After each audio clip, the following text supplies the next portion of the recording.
So we're coming into our rural town of Poana Maggiore, and this is the sign.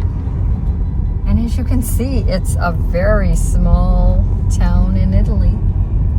And we're coming into the main drag.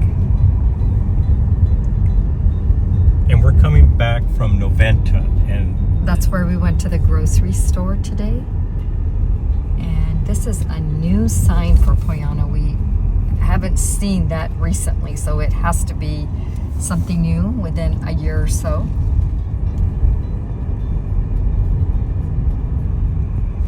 it's very quiet over here. And this is a Monday. Yeah, so afternoon. Monday is kind of like a Sunday here. And we're coming upon the church in the main town square. And this is the church that Mike's parents got married in. 1959. 1959, wow. Probably during the height of the Cold War. To the left is the gas station. Our friend Luigino, he owns the gas station. Yeah. And that's his place. There's a hardware store. And that's the hardware store, yeah. It's just like the old days around here. People on Lots bikes. of people on bicycles. And we're just heading over to our place. This is where we usually walk. We walk to go get pizza. We walk along this way to do some laundry. Some more people riding along on their bicycles. And here we are right by the bank and by the school. Then we're gonna turn into our place, and the complex, yeah. gelateria is ahead. Just gonna turn in. We're gonna unload our groceries, and we're gonna enjoy the rest of the evening here in Poana Maggiore. Okay, so we're just coming into our place, and mind you, we put a few things away, but we haven't been here in a couple years. It's been 2 years. Yeah, we just, had a lot going on at our house. We were doing some remodeling, so this is kind of how Mike's parents left it, and this is a very typical Italian style. It's modern, and yet it has an older feel to it, more rustic, for lack of a better word. And we had a 2-hour train ride. We had to rent a rental car because this is in the heart of northern Italy. It's a very small place. about an hour from Venice. The family that watches it, they just left everything kind of closed, but in here is the bathroom. And Mike and I are thinking about maybe coming next spring and maybe doing some remodeling. We got to do some things to make it a little more habitable. And these are some paintings that my mother-in-law did. And this is the window. Which has a beautiful view of the Barici hills. And You can see the Italian style buildings that are out here, and the street lights are just coming on. And this is the bedroom. and fairly good sized closet for. And it still has all the things that my mother-in-law left, bedding and rugs and everything. And here's the little stove, and I do some cooking here. And this is where my mother-in-law always made soup and made some pasta. And so this is the fridge, and you can see, we just arrived and we're stocked. Mike's got all his Ignusa beer. It's a Southern Italian beer. I'm ready for tomorrow. He's got his Peroni, the Prosecco that is from this region right here. This was where it started. Some orange juice, a Minabrea bottle. I've got the best yogurt in the planet that I might have mentioned in Rome. It's called Bio yogurt. It's just the most tasty, and I crave it when I get back to the States. Some Coca-Cola Zero Zuccheri, which means no sugar. Some olives, some fruit for breakfast, and then some cheeses. And tomorrow we're going to hit the supermarket again, hit the Salumeri, and get some fresh prosciutto and salami. And yes, so welcome to our home, and we will be bringing you some footage from this little town, Poana Maggiore. Ciao for now. Ciao, ciao.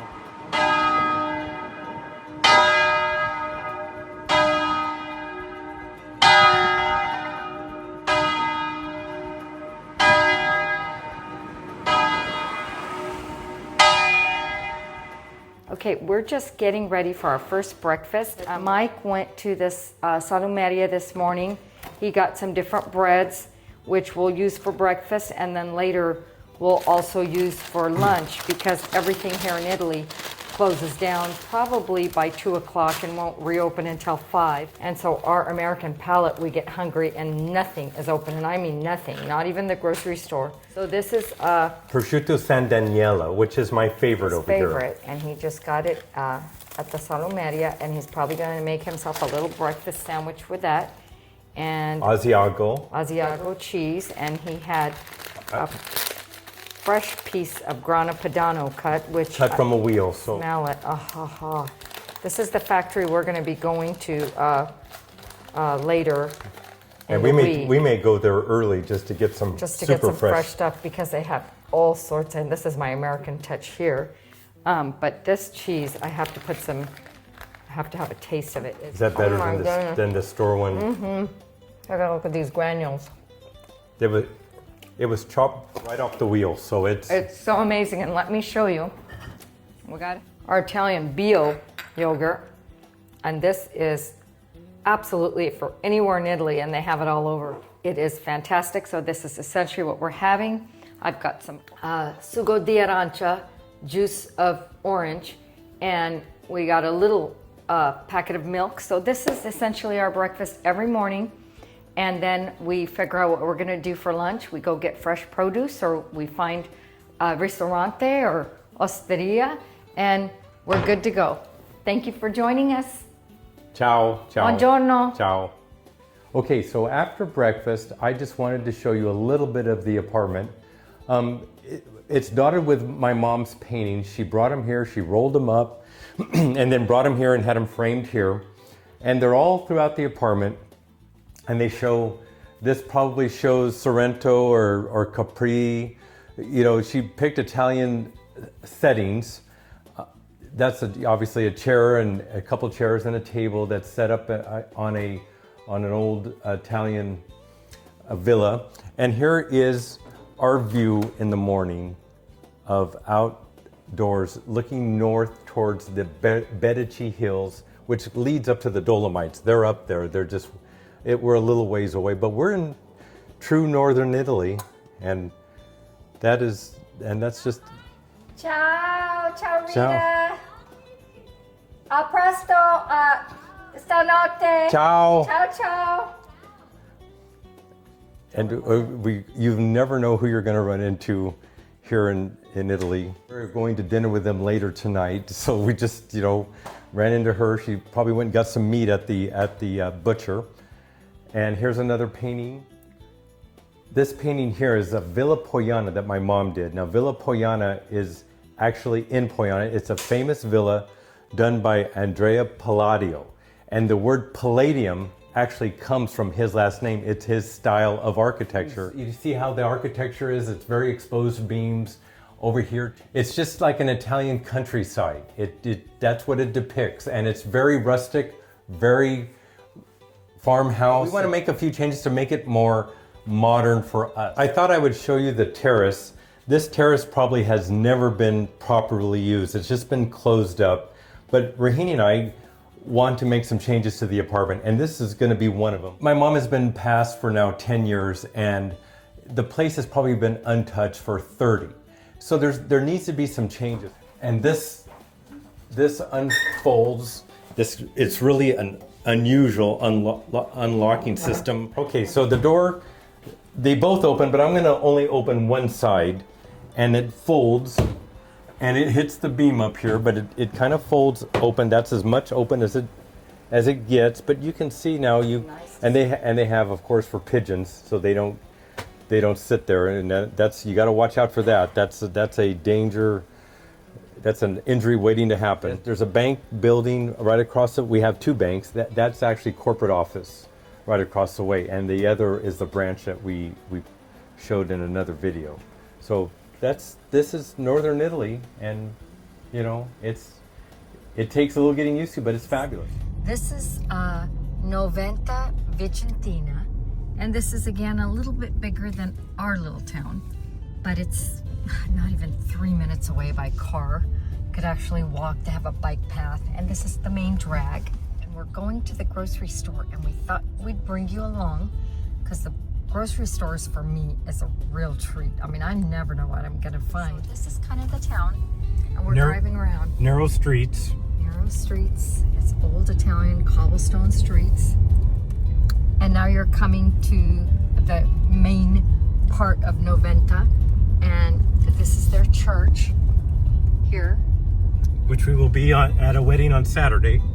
And then, yes, and that's right. And this is kind of their courthouse. Yeah, so this is the other neighboring town, and this is kind of what we do when we're here. You know, we're going to the grocery stores, we're going to the bank, we're going to get a bite of pizza, and we just drive around and make friends. And, you know, this is Mike's mom's area where she was born and grew up, and yeah, welcome to Veneto.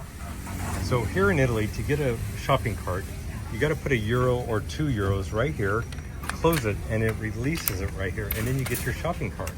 And then when you return it, you get your money back. It's a great way to make sure everybody returns their shopping cart where it goes. I don't know why we don't do that in the States, but we don't. And there's Rahini.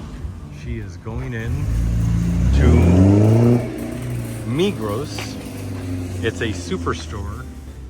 There's a sign, and she is walking in.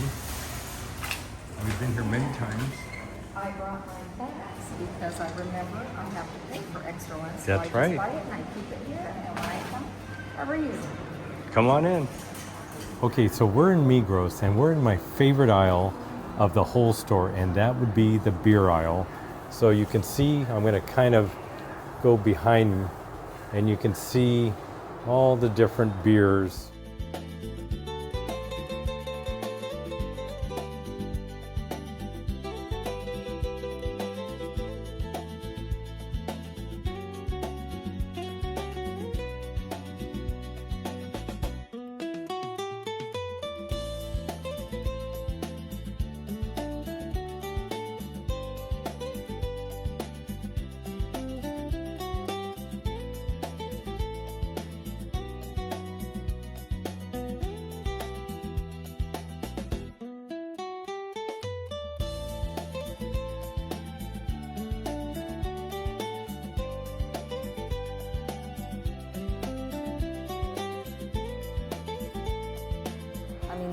They just have so many varieties that Mike just goes nuts.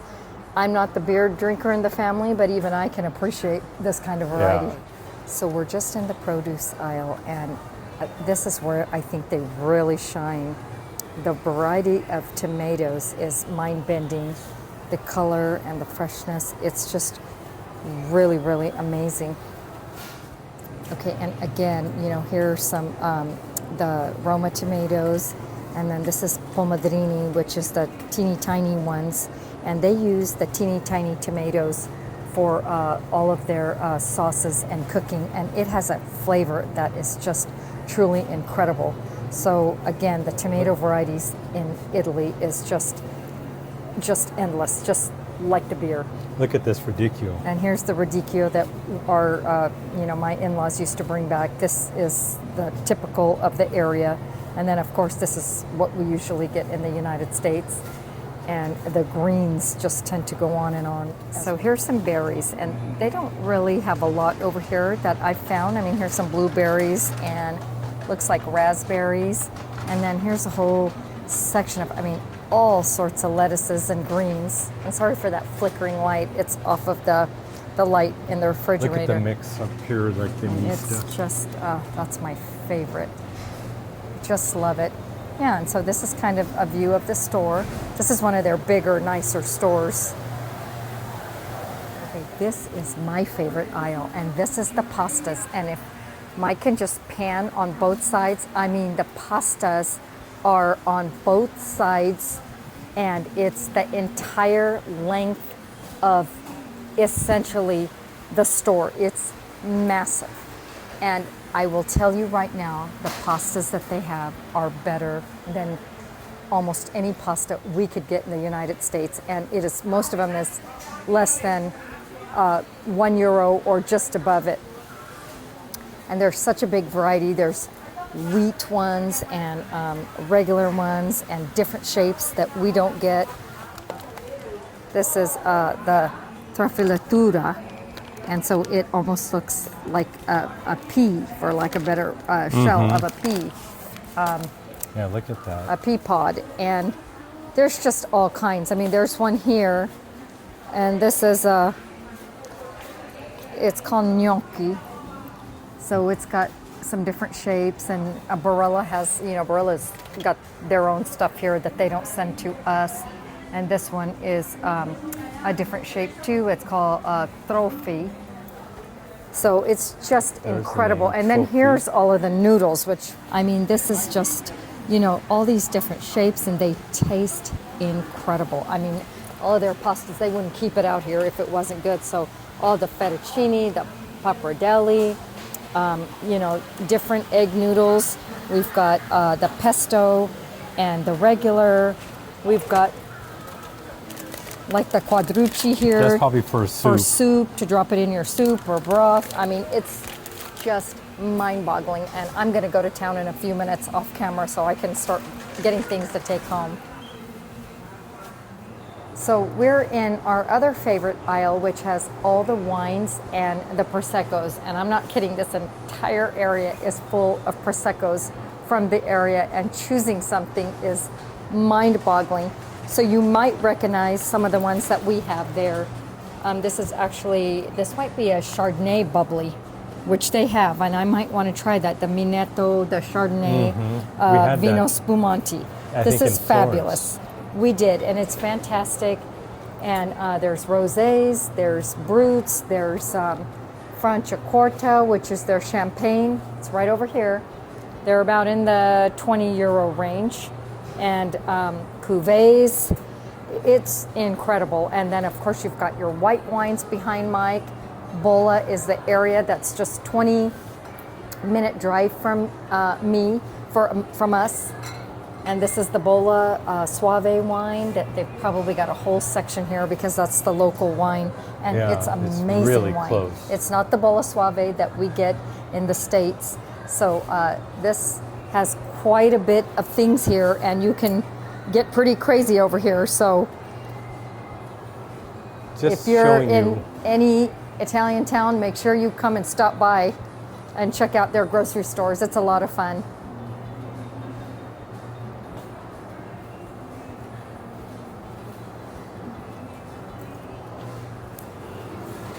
Yeah, I thought I'd show you the fresh pastas, and they have a great selection here of pastas, raviolis,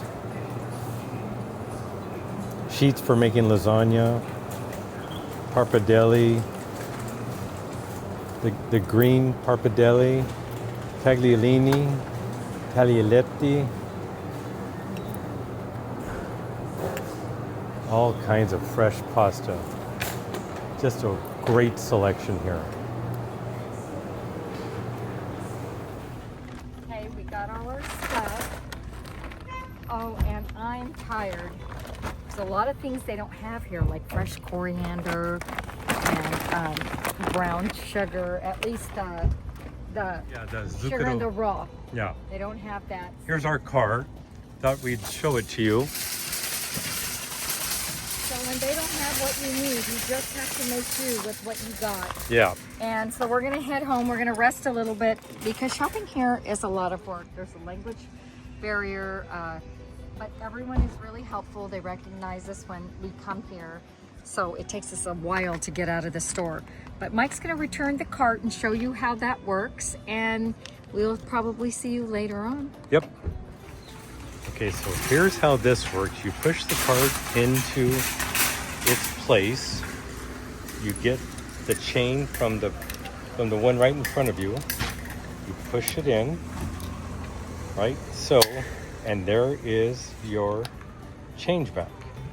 A simple and effective way to put the cart back where it belongs. So we just got back from dinner and we pulled into our parking space, which is right here. And this is our complex. And there's a gelateria that's not open At the moment. at the moment today, because it's a Monday. But she lives just above the gelateria, Yeah. and that's a lot of businesses here. Like this, is that the Salumeria? No, that's actually a meat. Meat. A meat. Yeah, it's a meat. A butcher.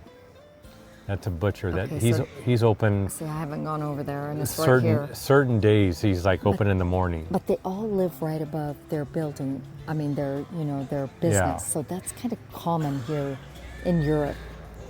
And we're just gonna go walking a little bit, and here's a bar that is open. And everyone's here, Yeah. and they usually come here and enjoy a few cocktails before they go home. Those- And Mondays in Italy is kind of like a Sunday. A lot of businesses are closed, so we really have to search to find a place that's open. And we found one. We found place. a great place today for lunch, and we found a place that kind of serves. It's a grill, which means they cook steak and hamburgers and pizza. That's kind of their specialty. And so we actually went there after. I actually cooked dinner Rahini today. cooked. I know We Rahini went to the cooked. grocery store and I cooked and I made a Some- full-on meal.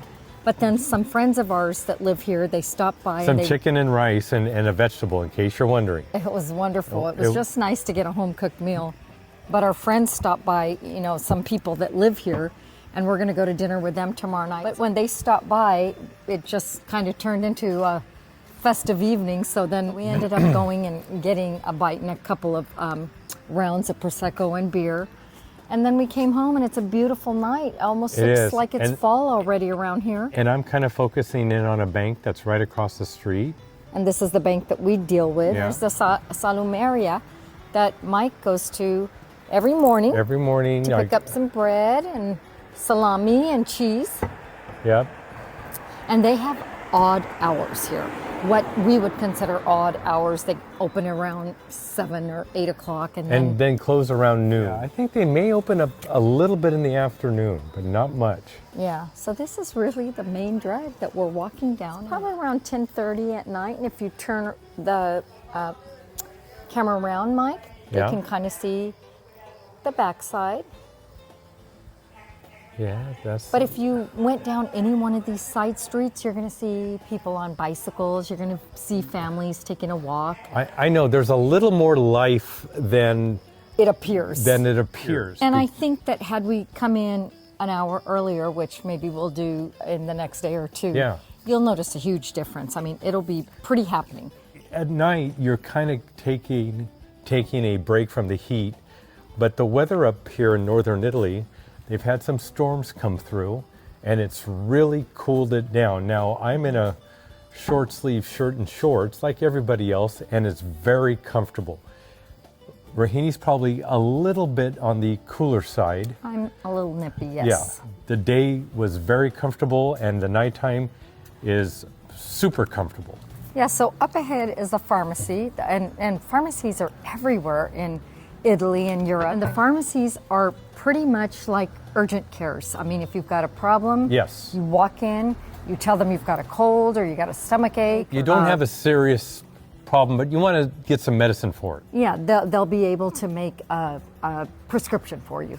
So they're very handy. There'll be somebody that can speak some form of English, and so you'll be able to communicate your needs and get taken care of.